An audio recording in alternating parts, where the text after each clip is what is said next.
Hey guys, John here. Today's video, a little bit different. I'm behind the camera today. Just wanted to give you guys an update. I haven't been making too many videos recently with the green tree pythons, but rest the hold, a lot has been happening. And if you can see behind me here, I have quite a number of enclosures, 4 to be exact, that I've custom made through a company, and I will take you through the process of what I've done, how I've done it, why I've done it, and we can start this video. But please, below in the comment section, let me know if you want to see a bit more of me. I personally believe it's a little bit more involved, and you can kind of build a little bit more of a repertoire with someone that you can see behind the camera. So I'll get my ugly mug out of the way, and we'll show you some cool enclosures. So coming up on the enclosures here, these are all the enclosures. I'll just give you a quick rundown of them so you can see all of them. Now, these are all for my green tree python adults. I currently have 3 adults, but 4 enclosures, but I'll slowly be adding everyone to it. Now, that's the first one. You've got your radiant heat panel in the top right-hand corner, and I've just got a light in there.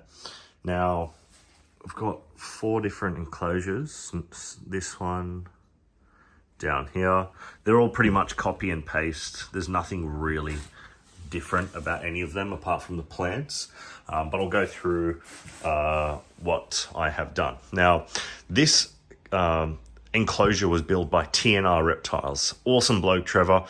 Great communication, and can really customize to your liking. Now, I wanted a seamless stackable enclosure, as you can see right here, but I wanted something a little bit different than he normally does. He normally does perspex fronts. I personally hate perspex fronts just due to scratching and a lot of the other cleaning complications you can run into, and I opted to get glass. So for the first time, Trevor and I developed some edging or some tracks. Now, a little bit hard to see because I don't have the light on, but I've got the glass tracks that is actually inbuilt into the bottom of the PVC enclosures. This is a 10mm PVC, by the way, and we're going to be using that as the glass tracks.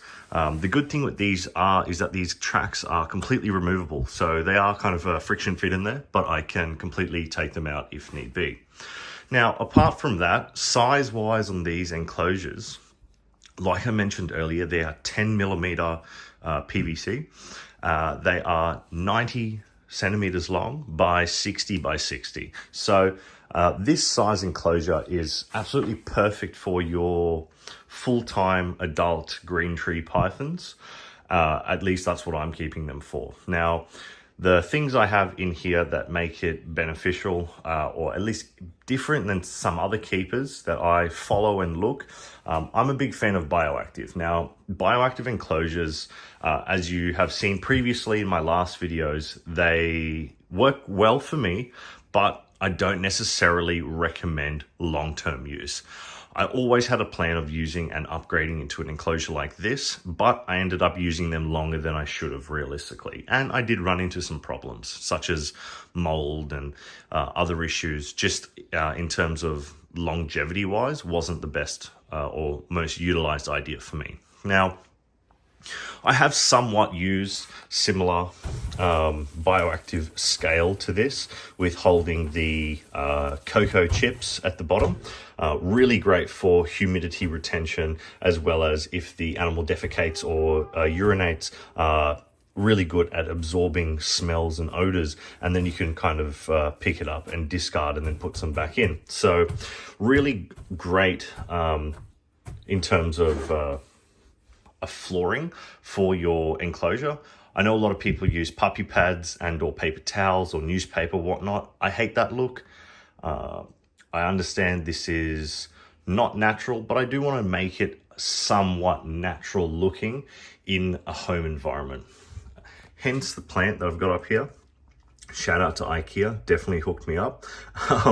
They were fairly cheap, $12 a pop. And you can see there's 2 different varieties that I got. They were the most realistic, but yet simplistic across the board.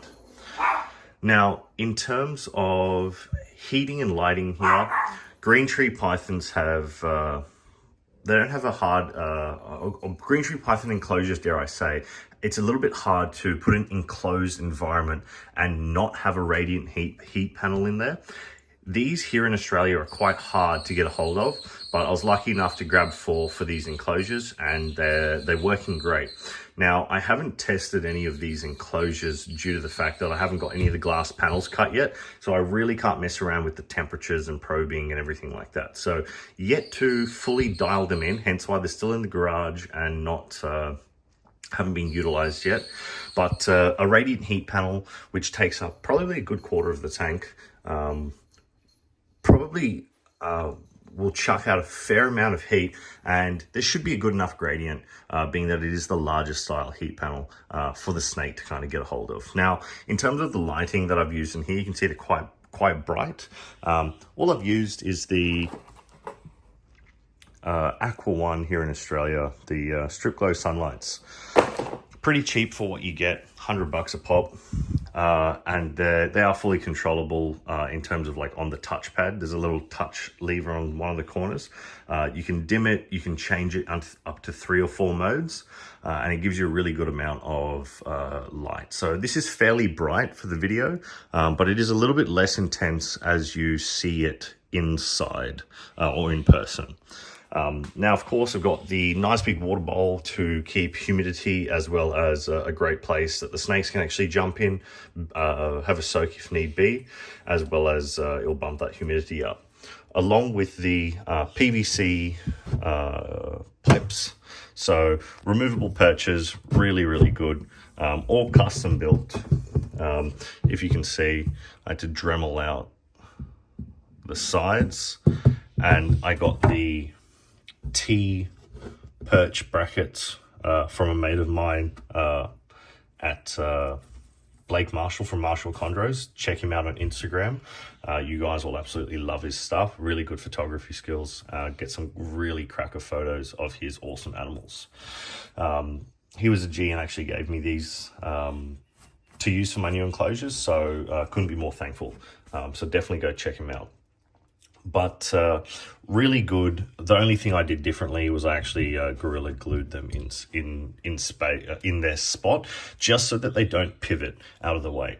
Although I screwed them in, it's something that it's just a safety precaution. So and with these perches, they just slot right on. So I'll be interested to see how these go, because they're a little bit on the flimsy side, but I don't necessarily have a lot of big snakes. A lot of my snakes are not underweight, but they're just not as big as some of the other keepers have them. So they might bow over time, but I'm fairly confident that they will last the amount that I need them.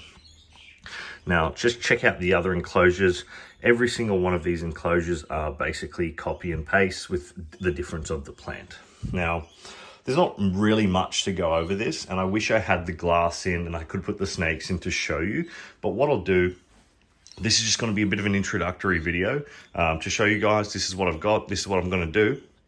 And when the time comes that I set it up on the actual rack, I'll show you guys and take you through how I'm going to set up the probing, the thermostats, and everything else. So let me know if you like this video below. I'll hopefully be uploading a little bit more frequently these days, but let me know, and I'll see you in the next video.